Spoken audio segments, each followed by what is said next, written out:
안녕하세요. 변한윤의 변견입니다. 예전에는 기운이 없거나 식욕이 없으면 한의원에 내원하여 녹용이 들어가 있는 보약을 지어 드셨습니다.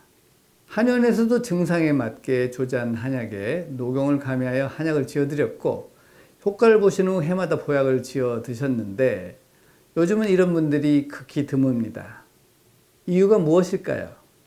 식생활이 개선되면서 기초체력이 좋아진 이유도 있지만 더 큰 이유는 여러 정보가 많아지면서 내가 원인을 찾아 직접 치료해야 되겠다는 생각을 가지게 된 분들이 많아졌기 때문입니다.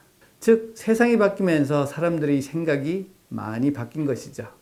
그래서 요즘은 어디가 아프면 검색도 많이 해보고 검사도 여러 가지 진행합니다.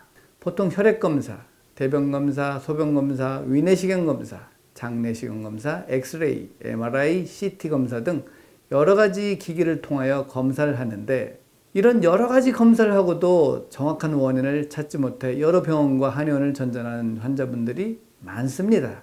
이런 환자분들은 대부분 이런 말을 합니다. 선생님, 제가 여러 검사를 해봤는데요, 모두 이상이 없다고 그러는데 왜 저는 여기저기 아프고 힘이 없을까요? 도대체 이유가 뭔가요? 저도 이런 질문을 받은 후부터 많은 생각을 했습니다. 도대체 이유가 무엇일까?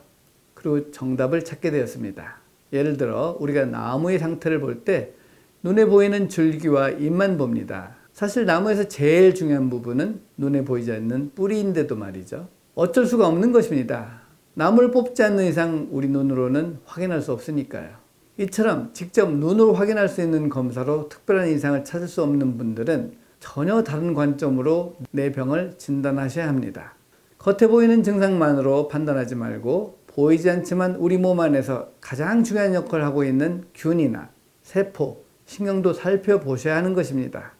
이렇게 말하면 너무 광범위하니 정리해드리자면, 우리 몸의 면역 시스템에 큰 영향을 미치고 있는 장내 미생물이나 내부 장기의 기능을 조절하며 항상성을 조절하는 신경계인 자율신경계 쪽도 보셔야 한다는 것입니다. 예전에는 균이나 면역세포, 자율신경계에 대해서 많은 관심이 쏠리지 않았기 때문에 검사 방법도 많지 않았습니다. 하지만 현재는 면역세포의 80%를 분포하고 있는 장에 대한 관심이 높아지면서 장 속 유익한 균을 늘리기 위한 유산균이라든지 장내 환경을 검사할 수 있는 검사 방법 등 균과 세포에 관련된 약과 검사 방법들이 많이 생겼습니다. 장내 미생물 검사를 통하여 장내 세균총의 상태를 검사할 수 있게 되었고, 소변 유기산 검사를 통하여 세포의 기본 단위가 되는 미토콘드리아의 상태를 알 수 있게 되었습니다. 뿐만 아니라 뇌간과 시상 하부에 시작되어 척수신경을 따라 뻗어있는 자율신경계도 안구의 움직임을 통해 자율신경계의 조절 능력을 파악할 수가 있습니다. 그러므로 여러 검사를 해보아도 원인을 찾을 수 없었던 분들은 포기하지 마시고, 보이지 않지만 지금도 내 몸을 지키기 위해 일하고 있을 균과 세포, 신경들에 관심을 기울이고 이에 맞는 검사와 치료를 진행하셔서 원인을 알 수 없던 질병에서 벗어나시기 바랍니다. 감사합니다.